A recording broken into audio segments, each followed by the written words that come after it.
মহাবোধি মন্দিরের নিয়ন্ত্রণ চেয়ে রিট সুপ্রিম কোর্টে খারিজ।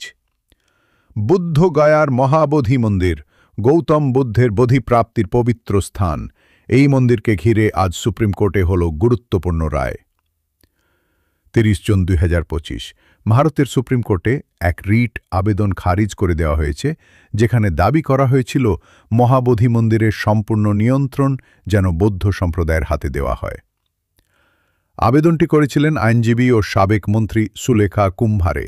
তিনি চ্যালেঞ্জ করেন ১৯৪৯ সালের বুদ্ধগয়া মন্দির আইন বৌদ্ধদের ধর্মীয় অধিকারে স্পষ্ট হস্তক্ষেপ।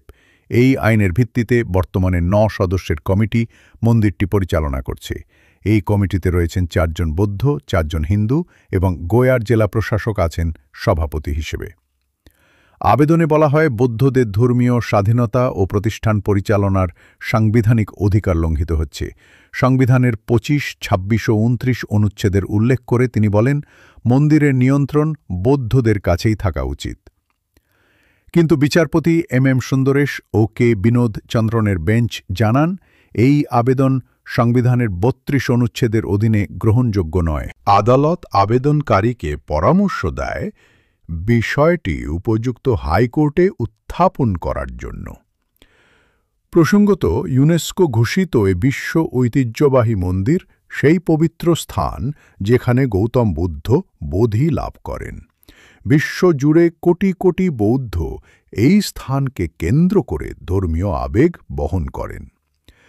এই মামলার রায় বর্তমান ব্যবস্থাপনা কাঠামো বজায় রেখেছে, যেখানে ৪ জন হিন্দু, ৪ জন বৌদ্ধ ও ১ জন জেলা প্রশাসক বিহারটি পরিচালনা করবে। তবে আদালত স্পষ্ট করেছে, আইনি প্রতিকার পেতে হাইকোর্টের দরজা এখনও খোলা রয়েছে।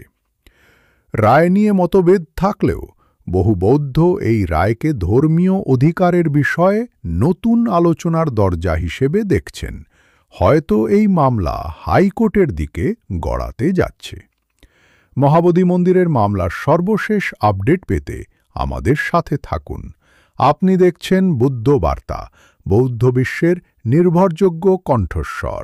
ভিডিওটি ভালো লাগলে লাইক, কমেন্ট ও শেয়ার করতে ভুলবেন না। আর এমন গুরুত্বপূর্ণ আপডেট পেতে আমাদের পেজটি ফলো করে সাথে থাকুন আর সাবস্ক্রাইব করুন আমাদের ইউটিউব চ্যানেল।